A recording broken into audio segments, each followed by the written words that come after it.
Hey yo, and welcome to Boris and Matt Weekly. That's BAM Weekly, the show where we chat about sports, the show where we chat about entertainment, and then we bring it all together to chat some sports entertainment. This is WrestleMania week.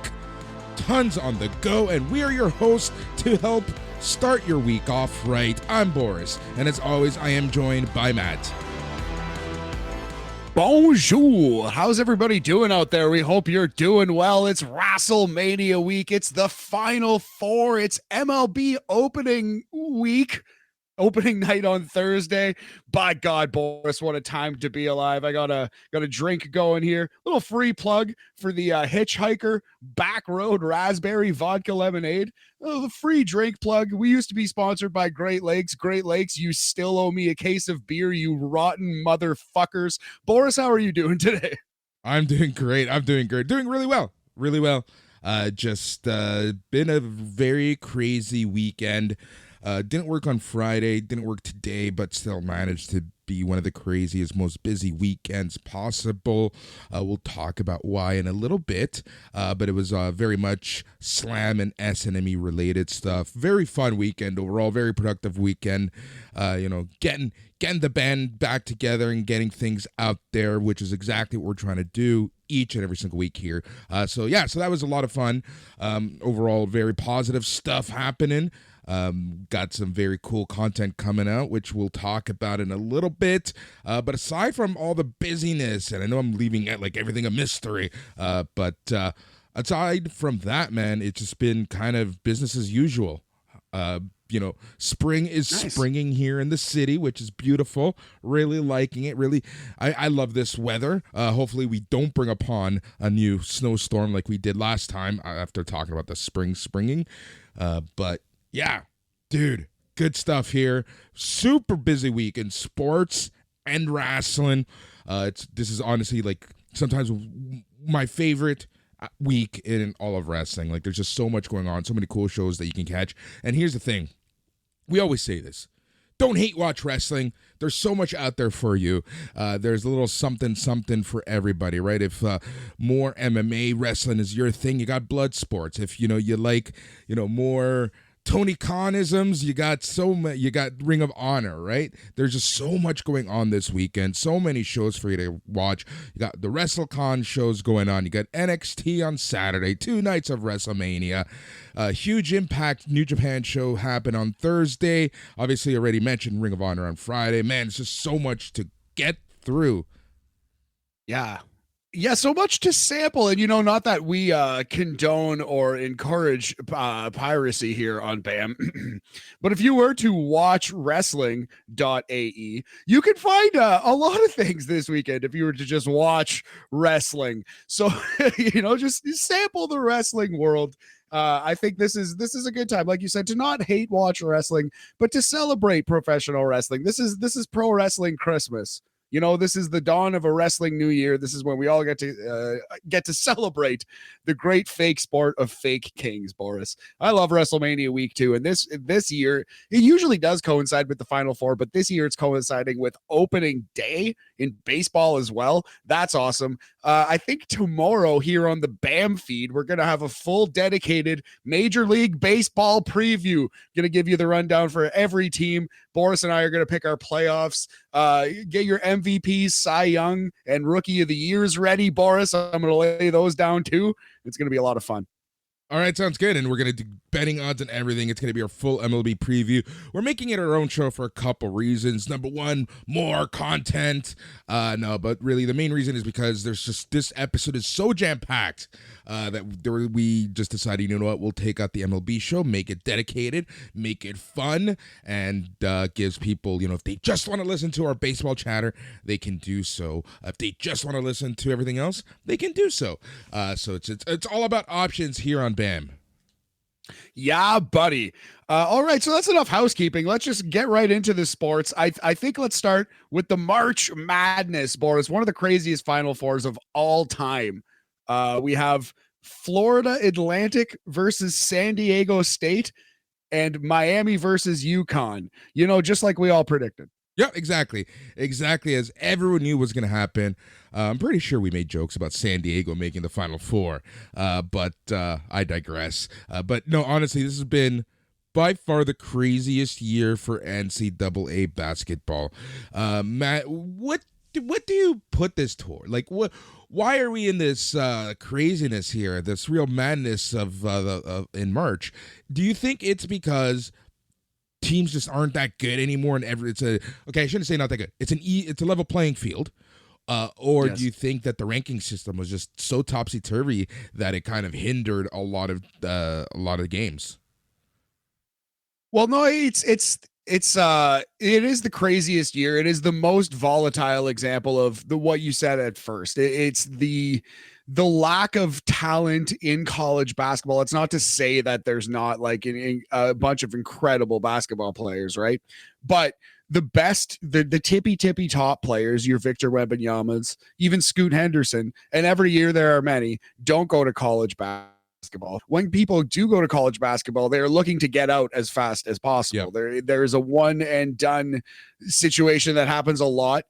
Plus, Boris, now you have the transfer portal, right? Where with the name, image, and likeness rights now being able to get paid, is a lot of teams and players, there's a lot more changeover willy-nilly. In past, you had to sit out a year if you transferred. Now you don't have to sit out a year. You can just play the next year. Many factors have led to this year, 2023. It's the perfect storm. And it's the first ever year that no number one seed even made the Elite Eight. Crazy. I think we have no number 1, 2, or number 1 and 2, possibly 3 seeds making the Final Four. We might have 1. No, we do not. We have a 9 versus a 5 and a 4 versus a 5. Yeah, that's it. So when your highest rank is 4, that's crazy. So, to your point, I'm also adding the fact that, because of TV deals, because, likeness and all that, some of these players could be getting paid. I believe that what you're seeing is some of the smaller colleges are being able to attract some of the names, right? Every amazing college player isn't going to the top 5 schools anymore, right? They're really being spread out, which is creating this incredible level playing field that we're seeing, which is really the major contributing factor to this absolute madness that we've seen. If this is the future of college basketball and college sports in general, but really focused on college basketball, I am game for this. Absolutely, 100% agree. But having said all that, there is a traditional power in this tournament. The University of Connecticut, UConn, they are often a great team, and they're a team that is peaking at the right time. They have beaten everybody in this tournament by 15 points or more, including Gonzaga, who we thought were going to win. We said there were no great teams this year. You know what, Boris? UConn might actually be that great team. They have a lot going on. Adama Sanogo, I believe, is their number 1 player, right? He's sick. They have another huge 7'2" guy. I forget his name right now. Is it Klingon? Something Klingon? Klingon? The 7'2" start. Yeah, the 7'2" rim protector, the Star Trek character. So UConn's got a lot of talent, man. They actually are a sick team, and they look to be the favorite right now. So I'm sure that Miami will blow the doors off them, and who knows, but UConn versus San Diego State or Florida Atlantic is a fun national championship game. And it feels like UConn, if they do survive, are a worthy champion. Agreed. UConn, like I think, they're for sure a traditional school, but similar to Gonzaga, right? UConn just can't win the big games, and it's been a little while since they have, right? So seeing them in this position, seeing them in a position where I think there might be a little too much expectation for them right now, right? Yeah, well, I am worried about that. That could be the case. That would be if you're going to make the case against them or bet against them, that's kind of what you're hoping, right? But I don't know. As a 5 seed, or were they the 4 seed? I believe they are the 4 seed. Anyway, yes. I don't think they're coming in with that. I think they're going to maintain that chip on their shoulder. Yeah, that's the hope, right? That's the hope, and I hope that. Right now, if I were to put money on anyone, it would be UConn. So just based on that sentence alone, they've been eliminated. But it's been very fun, super fun tournament. Really enjoyed it. Matt, when are the games being played? I actually don't have the exact times, but they will both be played, the Final Four games, on Saturday, going head to head with WrestleMania Night 1 and NXT Stand and Deliver. I'll look up the times right now if you can vamp for a quick second. But yeah, the Final Four games, of course you can. Final Four games are Saturday, and the final itself is Monday. Yeah, exactly, which is very cool. Yeah, I love this tournament. So much fun. I hope a lot of people, it's kind of funny. A lot of our listeners send me a message and they're like, hey, I used to never watch XYZ, but now I do because you guys have talked about it, right? So I hope that people have been able to enjoy this tournament as much as we have. And if this is the first tournament, the NCAA tournament, March Madness that you're watching, oh man, what a way to be introduced to this style. Absolutely. This is the maddest of the March Madness. So yeah, Saturday, April 1st, tip off 6:09 p.m. for Florida Atlantic versus San Diego State, 6:09 Eastern. And then Miami versus Connecticut, the Yukon, that is 8:49 tip off Eastern time. Yep. So 6:10 and 8:50. Yeah, right. In the meat and potatoes of WrestleMania. WrestleMania's got a lot of competition, but WrestleMania is WrestleMania. Going to be attracting so many eyes, like the Super Bowl. People who don't traditionally watch wrestling are going to be watching some WrestleMania this weekend. Can't wait, man. Yeah, lots of fun. Like you said, like that's the one that you get your old friends coming by, that's the one that maybe you get the wife or the girlfriend to watch, or the husband or the boyfriend or whoever it might be, get them to watch. And yeah, it's the Super Bowl of wrestling. It's wrestling Christmas. How could you not be excited, buddy? Yep, speaking exactly. of Super Bowls, I got one for you. Did you see the Lamar Jackson reports, big homie?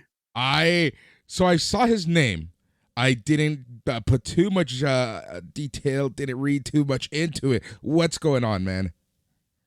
Right. So Lamar Jackson has released a letter to my fans, and I won't go through the whole thing, but essentially he has said that he has requested a trade officially from Baltimore dating back to March 2nd. And it's looking more and more like Lamar Jackson will not be a Baltimore Raven next year. There's an NFL draft coming up. Lots of things could change. Who knows what's going to happen, but kind of seems like Lamar Jackson's getting traded, buddy. So 2 questions. First and foremost, do you want to see him on the Dolphins? Secondly, where do you think Lamar Jackson ends up?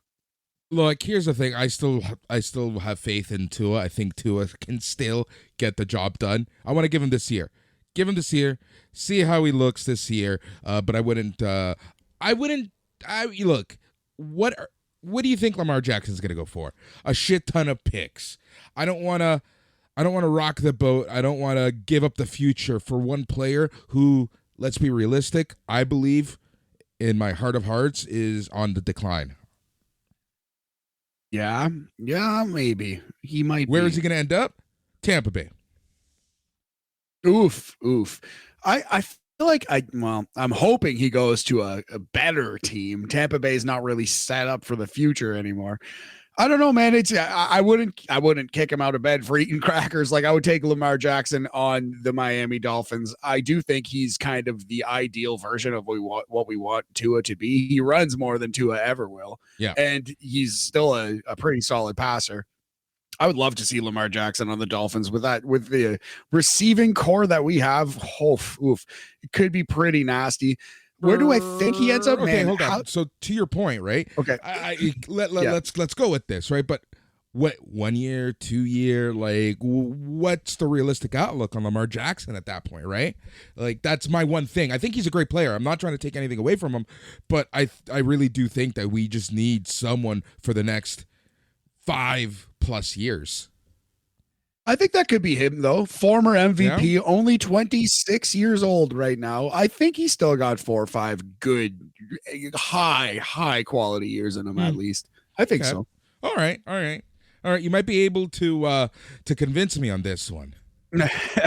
I don't think Miami will get him, but I would not be heartbroken. I'd be very excited. I wouldn't either.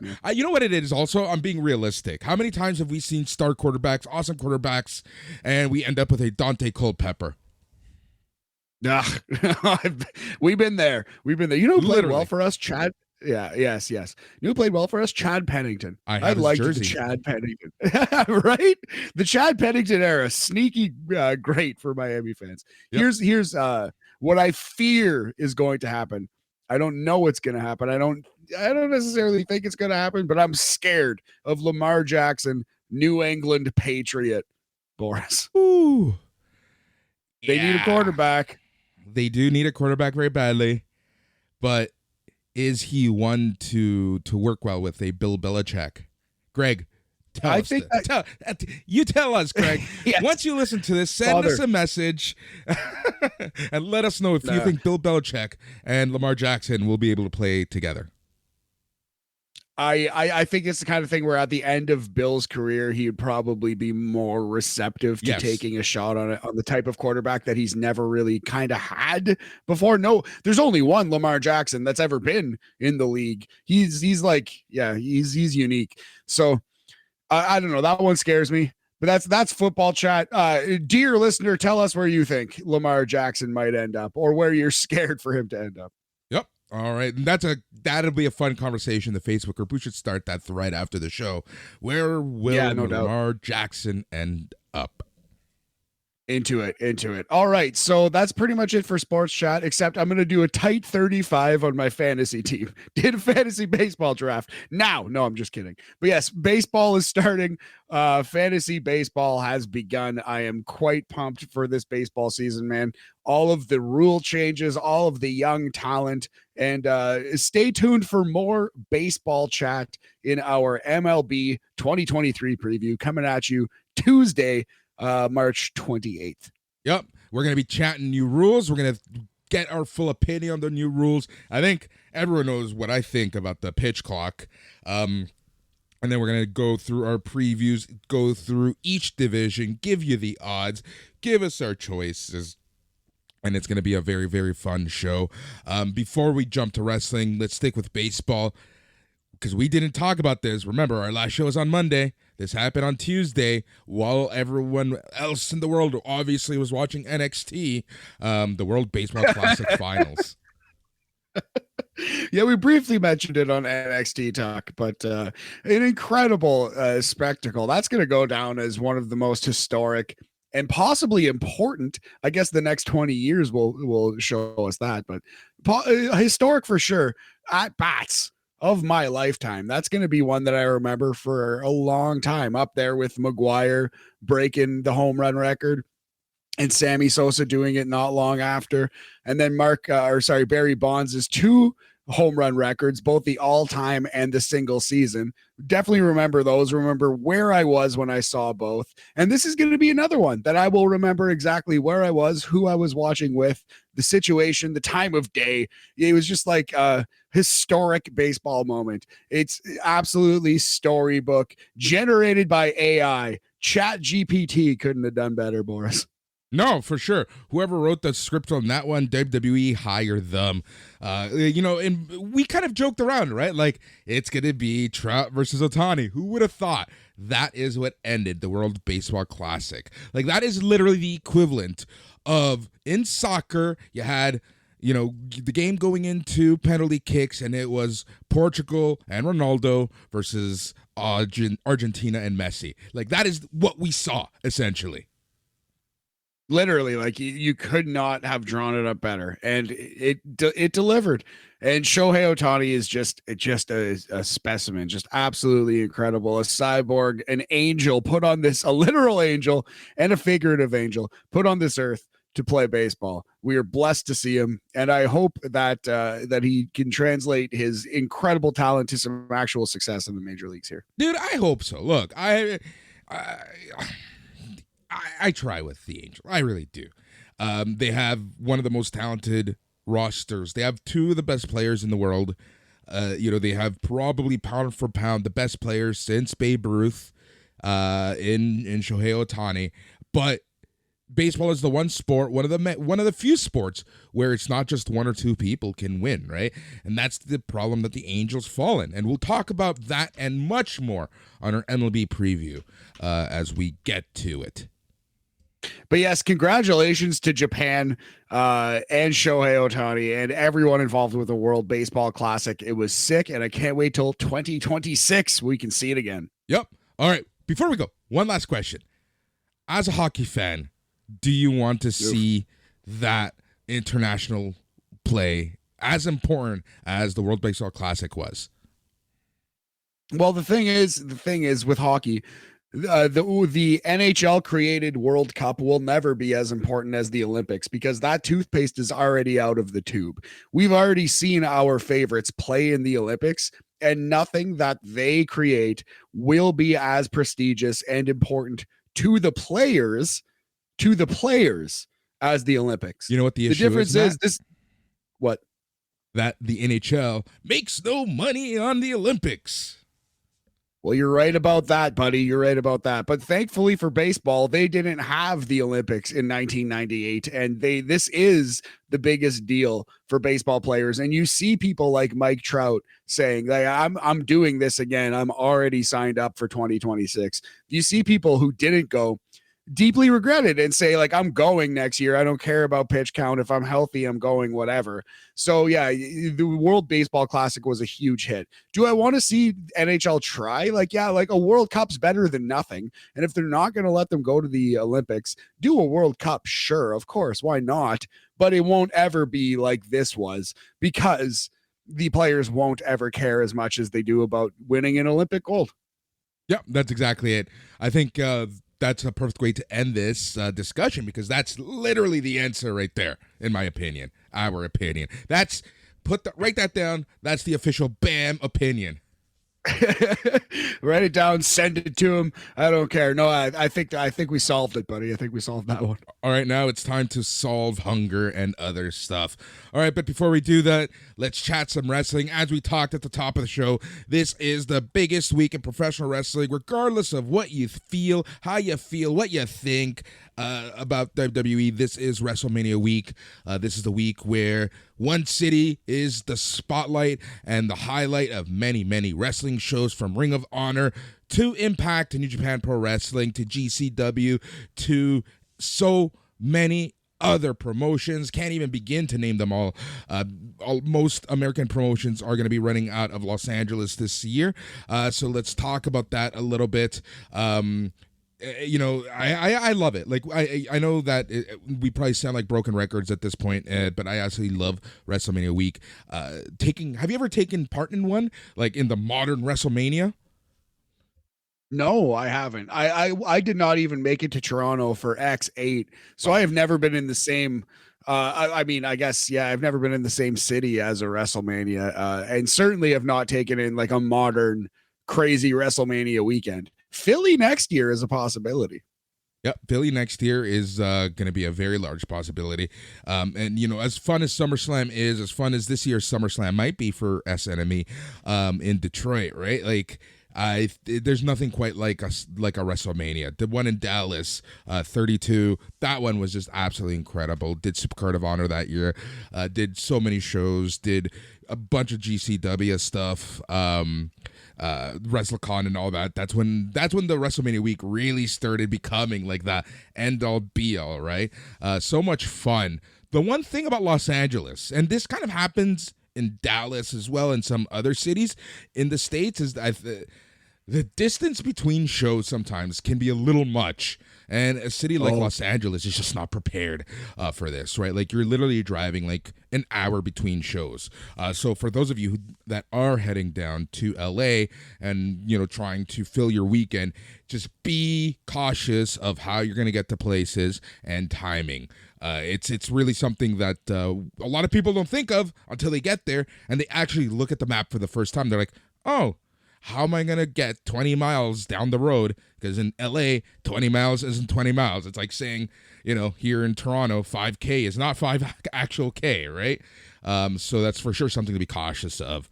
But so much fun. And that's actually something that Chris Van Vliet and I were talking about at the Awesome Toy Show, which was this past weekend, and he's super pumped, he's super excited, but he kind of said the same thing, right, where not only is like everything far away and stuff, but it's just, there's just so much to take in that you really got to plan your weekend.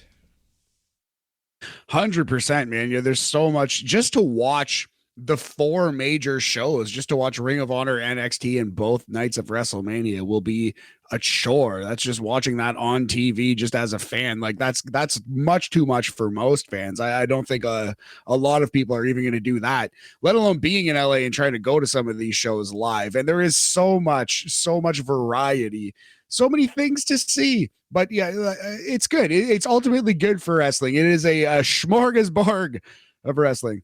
Yep, really is. So really looking forward to that. So Matt, before we kind of talk about some of the shows that we watched last week, what are you looking forward to the most during WrestleMania week?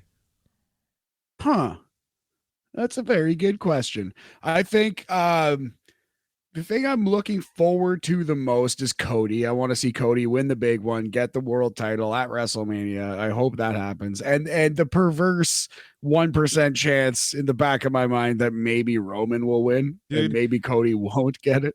Look, you'll be shocked at people's opinions of that match. And hopefully you'll be able to hear that on the flagship show, because one of the things I did at the Awesome Toy Show was just go around, talk to people, and ask them one question: Roman Reigns or Cody Rhodes?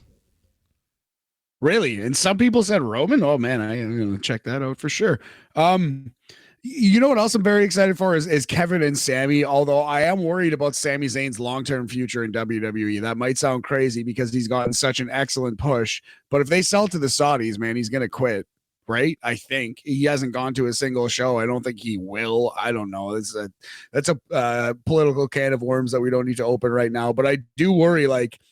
So yeah, it's great that Kevin and Sami win and they have this big moment. But then what is a big concern for me? Although the big moment will be fine. Sami Zayn and Kevin Owens I've watched since 2006. Man, I've been in on these guys from the absolute ground floor. It's so sick that they're going to have a huge match at WrestleMania together in a tag team.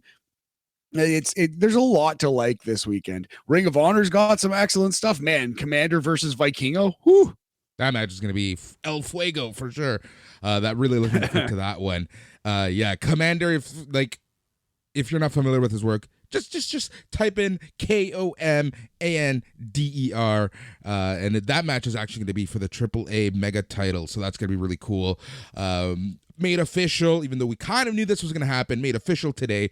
Tony Khan Jr., Wheeler Yuta versus Katsuyori Shibata for the ROH Pure title. Oh, I hope Shibata wins. I really hope they put the Pure title on Shibata. But yes, Tony Khan Jr., Khan the second, Tony Khan 2. Yep, El Hijo del Tony. El Hijo del Tony. I love that. I'm looking at the card. I honestly think that this might be a refresh for ROH. So we're going to see all the titles switching hands in some shape or form. Claudio Castagnoli versus Eddie Kingston. I think with Eddie Kingston more than likely staying in ROH, I think we're going to see Eddie Kingston win that title. Really?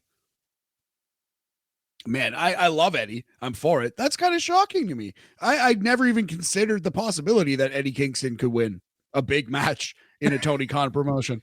Right? That's crazy to think. I guess Athena versus Yuka Sakazaki. I think Athena's going to retain that one. Okay, so that just blows everything I said out of the water. Let's re-record this segment. No, I'm joking.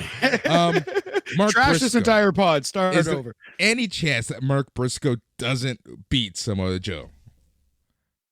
Maybe. Slight chance because they could continue to tell the chase story. Samoa Joe is such a dastardly heel. He could cheat to win. He doesn't have to beat Mark Briscoe clean. That's a terrible idea. But they could do some kind of heat finish to extend this. That wouldn't surprise me to the core. I wouldn't reinvent the wheel here. I think Mark Briscoe should win. I think he will win, but there's a chance. There's a chance that they extend this thing. There is no point. Then look, ROH is very good ROH AEW. Tony Khan, he's good at not reinventing the Wheeler Yuta. Yeah, gotcha. Terrible. For those of you not terrible. I was trying to take a drink of my Black Road Raspberry Hard Hitchhiker here, Boris. Embassy with Brian Cage, possibly not coming back, not returning. Who knows what's going on with Brian Cage at the end of the day? Apparently his contract is up and he agreed to go through Supercard of Honor. Who knows whether he's going to resign, blah, blah, blah, blah, blah. We're not reporters. We just talk about wrestling. I could see the Embassy losing against Fox, Christian, and Metalik.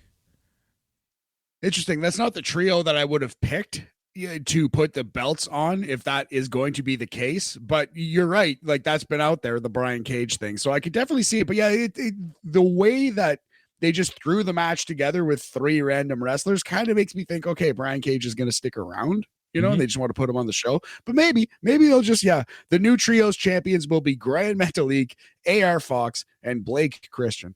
Team NXT and AR Fox. Ha, I love it. All right. And the second match I'm looking forward to the most, behind El Hijo Vikingo and Commander, has got to be the Reach for the Sky ladder match. I'm a little burnt out on ladder matches, and coming from me, that's a lot because I love ladder matches the most. I've seen them all. I enjoy them all, but even I'm like a little burnt out on ladder matches. So I get it. It was the Jay Briscoe's catchphrase, "Reach for the sky." It's an excellent idea. I'm not mad at it, but after this one, let's chill on the ladder matches, please. 100%. But who do you think is gonna come out with that one? You got Lucha Bros, Top Flight, The Kingdom, Aussie Open, La Facción Ingobernable. Personally, I asked you, so I guess you should answer. Oh, thank you. I think it's probably going to be the Lucha-based brothers. It's a good spot for Top Flight, though. If I was booking, I would pick Top Flight, although my guess is the Lucha Bros. It's funny, I think the Kingdom is going to win. I think they're just going to go to the Kingdom just with the good old classics. Play the hits. I can see it. I can definitely see it. Yeah, exactly. So that's that. We got Impact Wrestling, New Japan Pro Wrestling, Multiverse United. That's happening on Thursday. I'll be covering that show along with ROH Supercard of Honor, along with NXT Stand and Deliver, and at least those 3 shows I'll be covering for Slam Wrestling. You can find all those reports at slamwrestling.net, and for SNME, we are doing aftercasts for WrestleMania because everyone and their mother has a show, so we're gonna do what you gotta do. Listen to us when you got the chance. We're gonna be coming at you with aftercasts. Joe and Mike are coming at you night 1, and then Matt and I are gonna be covering night 2 of WrestleMania. So here's the thing. Impact Wrestling, what a crazy end of week Impact Wrestling had with the announcements that both Mickie James and our boy here, Josh Alexander, were injured. Mickie James is kind of in a question mark. She may or may not be ready for Rebellion, so she hasn't officially relinquished the title. So essentially, we have for the Knockouts Championship, we have, what do we got? We got, who is it here? Doesn't even say here. I love it. Anyway, there's a match here on this card. Winner of that match is going to go on to face Jordan Grace at Rebellion in Toronto. Mickie James may or may not be in that match. Yes, you're talking about Multiverse United right now? Correct. Yes, okay, so the 4-way to be added to the Impact Knockouts World Championship match at Rebellion is Deonna Purrazzo versus Giselle Shaw versus Masha Slamovich versus Miyu Yamashita. Yeah, the winner of that is going to face Jordan Grace and or Mickie James in a 2 or 3 person match, depending on if Mickie James can wrestle. So that's just kind of weird, right? But I guess here's the thing. I guess because of the whole, once Mickie James loses the title, she retires, right? So they're trying to keep that storyline going. But the whole Josh Alexander thing, he's going to be gone for at least 9 months with a tear. He already went through surgery. Best wishes to Josh Alexander. So Kushida, as of right now, has no opponent for this Thursday's card. And at Rebellion, it's going to be Kushida versus Steve Macklin for the vacant Impact championship. This is a very strange choice, but honestly, at least it's not Bully Ray versus Tommy Dreamer. You think Kushida's going to win the title? No, Steve Macklin's winning. I honestly thought there was a very high chance that Steve Macklin was going to win regardless. Oh, wow. And he would have beaten Josh Iwashi, our boy? Yeah, I think so. I think that's what would have happened, which is kind of weird because Impact doesn't usually do that in people's homes. But the way that they were building up Steve Macklin, unless that was going to be the first match in, a few matches that they were going to have, right?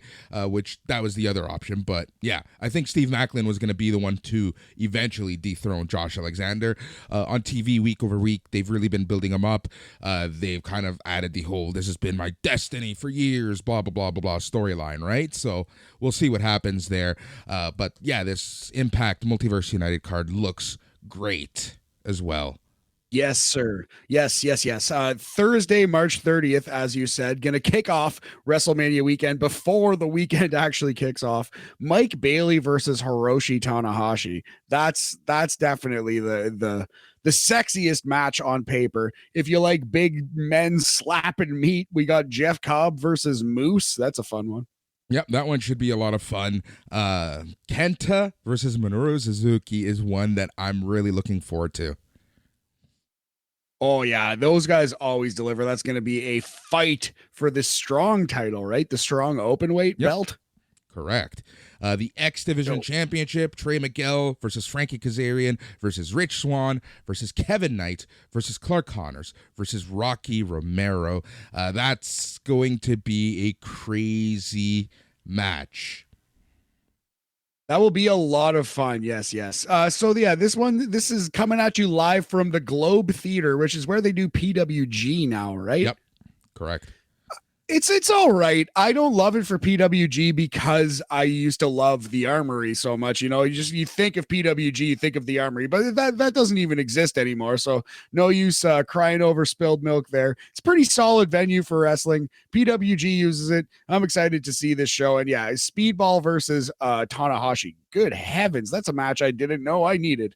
So Thursday night, that'll be fun. Good way to start off WrestleMania season. Exactly. And I believe earlier on Thursday, you're going to see Bloodsport. That's always a fun card to watch. Last year, I'll just never forget Moxley just surprising. And one of the few times he actually bleeds. And Biff music. That match was just absolutely incredible last year. So good. Yeah, I definitely remember watching that with you, having a couple beers, just enjoying some wrestling, recording a podcast. A very good memory for me. And yeah, thank you to Moxley and Biff for beating the shit out of each other and providing that for us. And yeah, we have Kota Ibushi on the Bloodsport card this time around, Boris. Yeah, that should be really cool. I think that'll be very interesting. Good old Kota Ibushi there. Yes, Bloodsport 9. I'm looking up the card right now. But yeah, we've done a lot on WrestleMania weekend here. Josh Barnett's Bloodsport 9. Kota Ibushi's against Speedball. That's who he's wrestling. By God. We also have John Moxley versus Alex Coughlin. That'll be fun. Jeff Cobb versus a man named Calder McCole. I am not familiar with his work. Here's a fun one. The main event, Boris, Josh Barnett versus Timothy Thatcher. Yes. Good old Timothy Thatcher.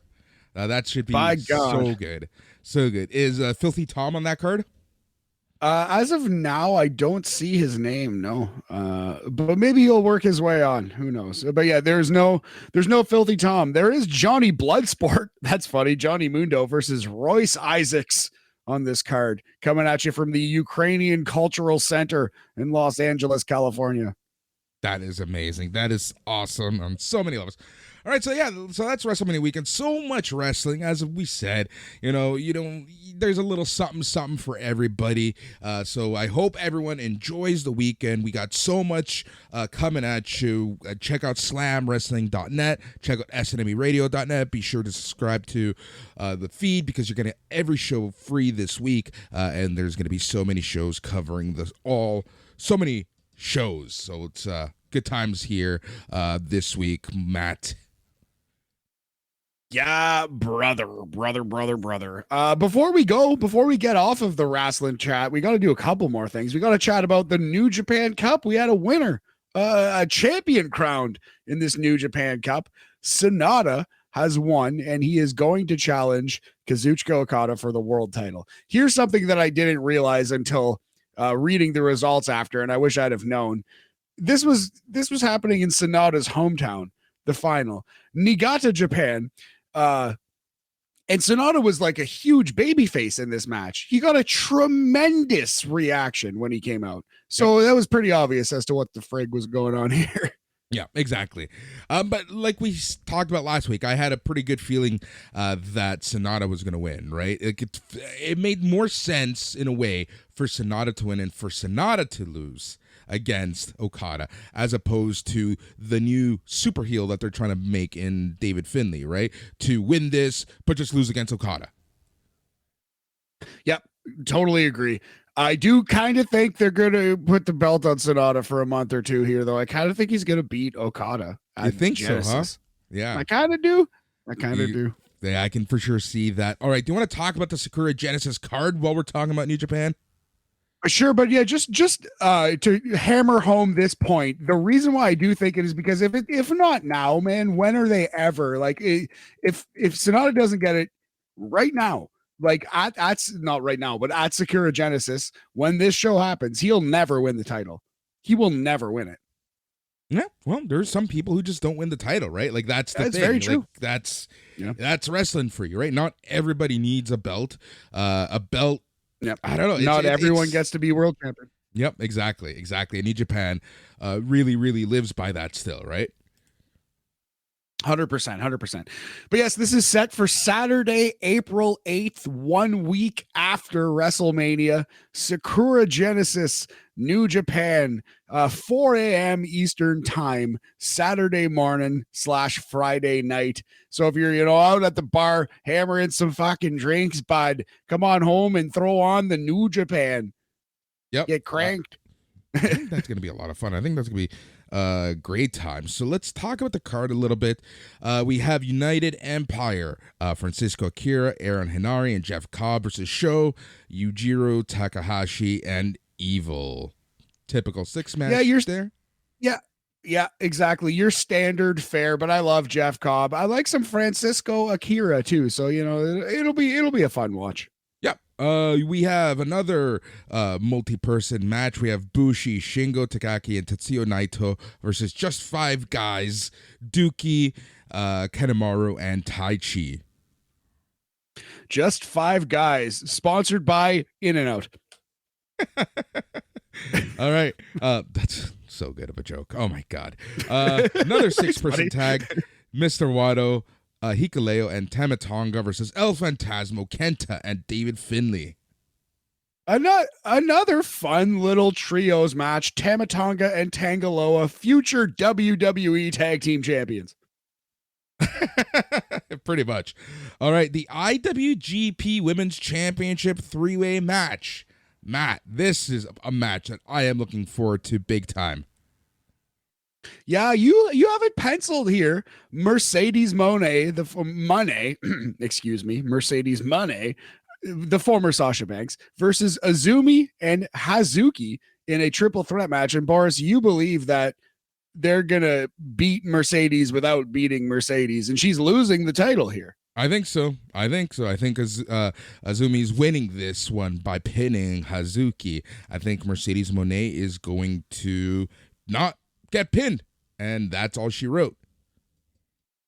Okay, so if that's happening, is she done with New Japan? Is she going to AEW or WWE? I can see her leaving for at least a little bit, doing something. I don't know what, but I don't know. I keep hearing that she only has a very short-term deal with New Japan Stardom, and I keep hearing that this might be her last appearance for a little bit.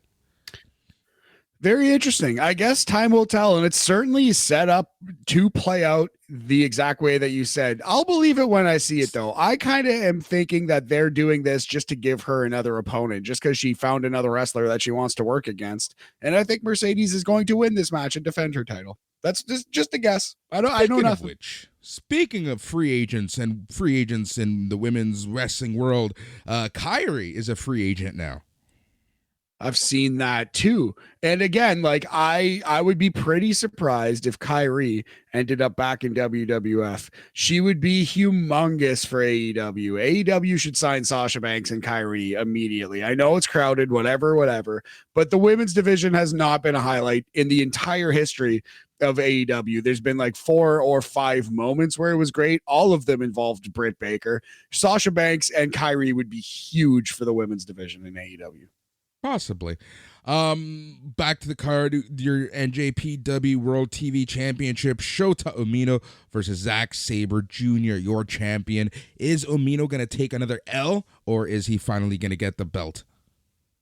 No, I think he's going to take this could be, Boris. This could be the first draw for that television title. This could be the first 15-minute. We're just going to keep predicting it until it happens. But this is a good spot for that first draw where Zack Sabre, he retains, but by the skin of his teeth, William Regal style.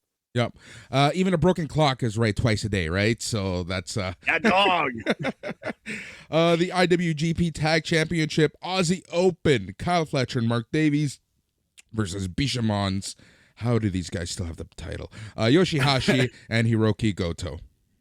If Bishamon wins, Boris riots. I do. I really do. Boris, you have Boris no burns idea. Down my house. You have please. I have some ideas. So yes, please, Gato, book Aussie Open to win so that Boris does not torch the building and I have a place to live. A match I'm really looking forward to, IWGP Junior Heavyweight Championship, Robbie Eagles versus Hiromu Takahashi.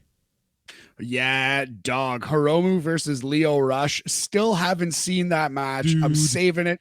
Can't wait because I love both of those guys. Those are 2 of my favorites. I went on that rant last week, and I love Robbie Eagles as well. So it's nice to see the Time Bomb getting good long matches against super talented opponents. It's what you love to see. Hiromu Takahashi is fucking excellent. People have forgotten all about that guy. Oh, for sure. And then we already talked about Sonata and Kazuchika Okada for the IWGP World Heavyweight Championship. So that is Sakura Genesis, April 8th, 4 in the morning, Eastern. I'm really looking forward to this. We're going to be chatting about this on the following BAM after that. So I guess that would be the 10th of April.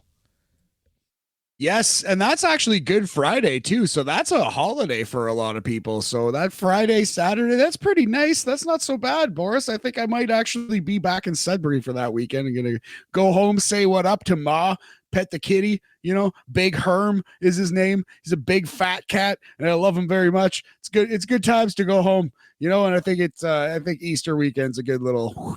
Maybe I'll watch some Sakura Genesis with the folks. Awesome. All right, so let's talk some crazy awesome weekend here in Windsor, Ontario for Impact Wrestling. Impact Wrestling making its way back after 3 years away, almost 3 years away, around 2 years since the last time they were scheduled to be there. Funny enough, the name of the show that they had to cancel because of lockdowns was Lockdown. Ah, very interesting. They had to sacrifice Lockdown, Boris. Sacrifice 2023 from Windsor, Ontario, Canada, St. Clair College. Boris, you were there. Yeah, great time. Honestly, great time. Crowd was hot throughout the night, and they were honestly given a great show. One weird thing is I honestly felt for anyone who went after the opener. The opener went 19 minutes, 20 seconds, and it was Mike Bailey versus Jonathan Gresham. Yeah, it's funny. This is one of those matches that I've seen online mixed, reviews for. I've seen some people say it was awesome. You were there live. You said it was awesome. And then I saw some people say it was boring. And like, what are you talking about? That match sucked, blah, blah, blah. So that's what you get when you read Reddit. But what did you think, Boris? I trust your opinion. I know you're a well-versed Rasslin fan. How was this match? The Speedball versus Jonathan Gresham. I can see why people thought it was boring. I honestly can. I can 100% see their opinion. Wrong opinion, but I can see why people can say that, right? The story that Gresham and Bailey were essentially saying was, we know each other so well. We're so good at lock wrestling and submission wrestling that there's a lot of stalemates. So they spent a lot of time on the ground. They spent a lot of time going back and forth, trying to like figure each other out. But anytime that they would lock up, they would go for like a little bit, and then they'd kind of tranquilo it down a little bit, go on the ground. So I can honestly see why people didn't like it, but this told such a great story between the two, and it was just such a freaking good match. The crowd ate it up. You got many "This is awesome" chants, and from the St. Clair College crowd, they didn't really, this wasn't an AEW crowd, this wasn't a WWE crowd chanting that, every second. So this match was, a technical wrestlers wrestling match. Nice. There you go. So you did enjoy it. Do you think it will contend for a spot on the year-end list? Do you think I must watch this match before 2023 is over? I think you should watch it. And will it contend in the actual top 123? I think so. But it will for sure be on our hard cuts, our rough cuts. Okay. At the very least. Nice. Well, I will definitely give this one a watch. You would say it was match of the show? I will give this my match of the show. Beauty. Alrighty, there we go. So yes, Mike Bailey defeats Jonathan Gresham by submission here on Sacrifice. Joe Hendry, Brian Myers. So that match was your typical WWE match. Joe Hendry retained. Another really excellent match that the crowd really got into was Deonna Purrazzo versus Giselle Shaw. This match was tons of fun, went just under 10 minutes. These two are so freaking good. The speed that they were wrestling at was just so great, right? Like one of my complaints about women's wrestling often is kind of like how, especially when you're doing lockups and, pinning combinations and things like that, sometimes they really slow it down and it really takes you away from the action, right? Purrazzo and Shaw did a great job of just keeping up the intensity, keeping up the pace, and it was a really, really good match. Nice. Yeah, we don't have to go too far into the woods on this one, but yes, I do agree that sometimes, especially on NXT, we're watching those the wrestlers who are starting. It's not just women, but you notice it a lot more in the female matches. It looks like they're running in slow motion, and it's just an experience thing. And again, it's not just the women. It happens a lot in NXT with the men as well, and sometimes you see the opposite with the men. The Edris Enofe problem, where he's going 150 miles an hour at all times, no matter what. So when he's making a babyface comeback, that's amazing, and he's great, but he needs to slow down everything else. So yeah, it's good that Deonna and Giselle found a nice speed and maintained it. Yep. PCO and Kenny King was your typical PCO match, right? Like, he's gonna do some insane stuff and you're gonna respect him for it, because that's exactly what this match was. PCO ends up winning that one. The next match was Trey Miguel versus Lindsay Dorado for the X Division Championship. Went just about 12 minutes.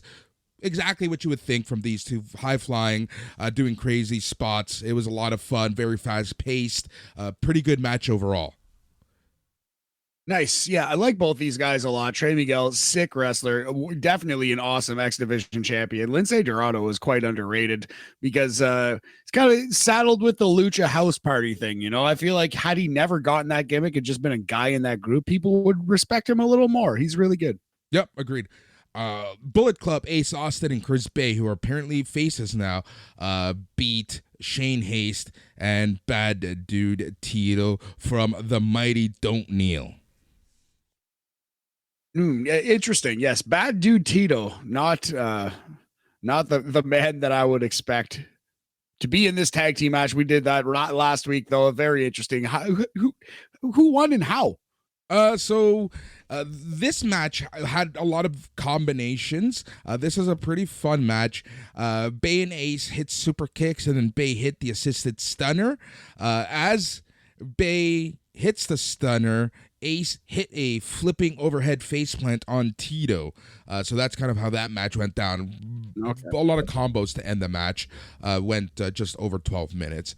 And then, dude, here's the thing. Impact Wrestling. You and I have talked about this a lot. Why are they featuring Bully Ray? and Tommy Dreamer. Impact Wrestling, for the most part, does a very good job of mixing people with recognizable names and sprinkling in people who they want to feature, right? But there's just one problem.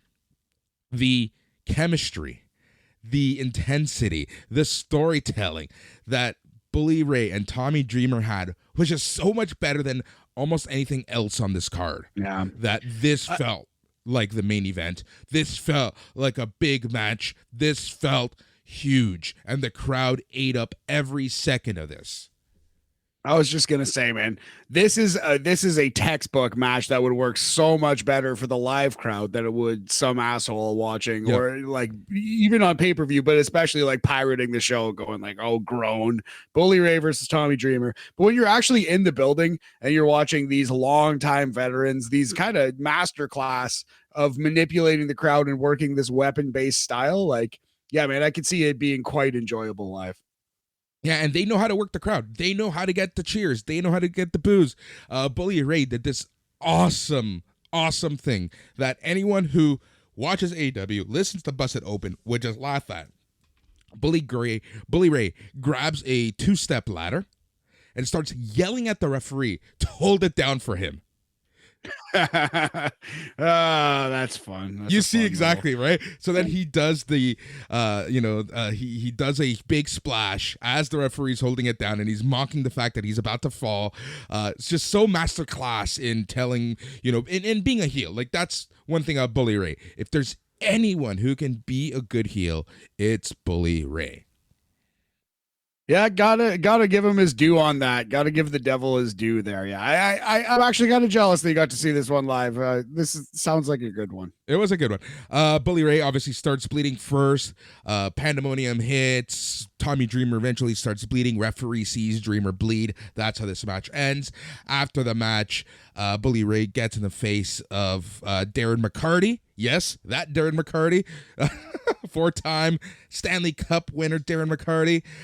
They start going at it. And then Scott D'Amore comes, grabs one of Bully Ray's friends, and does a Canadian destroyer on him to get the pop of the night. That's awesome. That is not what I was expecting to hear. I hope I got to check that out. I got to find that on the YouTube. But yeah, so Darren McCarty's wrestling for Impact, eh? Yeah, he apparently went back the next night, and they recorded a match with him and Bully Ray in a tag team match for TV. Not this week, but next week. No way. That's awesome. Yep. I'm into it. I'm into the Darren McCarty run here. Yep.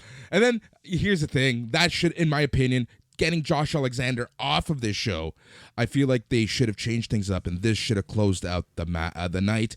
But they gave, respect is due to the Motor City Machine Guns and Time Machine. Sabin, Shelley, and Kushida closed out the show, facing Steve Macklin, Frankie Kazarian, and Rich Swann. This match went over 20 minutes. Crowd was tired. Crowd was popped out. Unfortunately, while this match was great, the crowd was just not. You couldn't hear them as much. It went way too late. Especially for an Impact Plus special. This was the 8th match. Everyone just went crazy. Massive pops over the D'Amore Destroyer and that match in general. So this match, while good, it just didn't get the crowd backing that it should have gotten. Time Machine ends up winning, with Kushida making Steve Macklin tap out in the first real interaction as they build towards their match at Rebellion. There you go. So the rules of wrestling state that Steve Macklin will definitely be winning that title at Rebellion. Yeah, I understand. Like a little bit of an emotional letdown. Like the show already peaked emotionally, if not in the ring, right? So yeah, I see what you're driving at there, but it's still cool that they gave them the main event, right? Yeah, exactly. Being so close to Detroit, being a hot spot that they did a lot of indies in. I get it, right? I do 100% get it, but I think sometimes you got to think about the story that you're telling throughout the night, right? And it really did. The climax of it was the Bully Ray Tommy Dreamer match. I think that if Josh Alexander was wrestling, this match easily could have closed out. But with the changes, I think that this should have flipped with the previous match, which was the Busted Open match. So many fans would have bitched and moaned. We would have done it too. Like, why did they close? But I don't know. I understand. We gave the case as to why you would close the show with that, but I understand why they didn't. I get it. Yep. So that was that. Anyway. Cool, man. Well, yeah, it sounds dope that you got to cover that for Slam Wrestling, and hopefully more assignments to come for the big homie. Yep, that's the plan. And then, yesterday we were at the Awesome Toy Show. Thank you for everyone who came out, said hi. A bunch of good times. We got some good content, including an interview with Chris Van Vliet that you can listen to in its entirety on Wednesday on YouTube. You can watch the YouTube video. We'll probably send the audio out as well. But that was a fun little chat that we had. And it was, again, overall, fun weekend. Got lots of stuff done. Dope, man. Very good. Good times ahead. We already did the pitch. So much coming up. Thank you all for sticking with us. Let's just keep this train rolling. Yep, exactly. Keep it locked here on SNME Radio as this is WrestleMania week, and this is a free week for everyone. So thank you for listening, whether this is the first time or the 100th time. It honestly means so much to all of our listeners.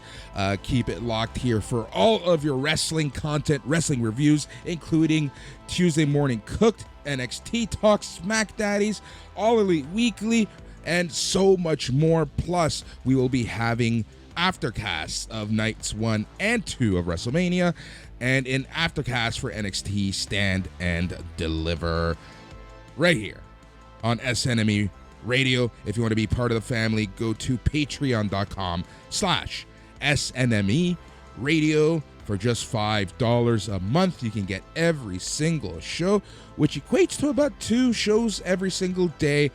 Tons of wrestling, tons of pop culture, a little something for everybody. Matt, always a pleasure. Thanks, brother. Yeah, man. We'll talk again soon. But thank you all very much for listening, for sticking with us here. That's Sunday night's main event. Great things to come. Yeah.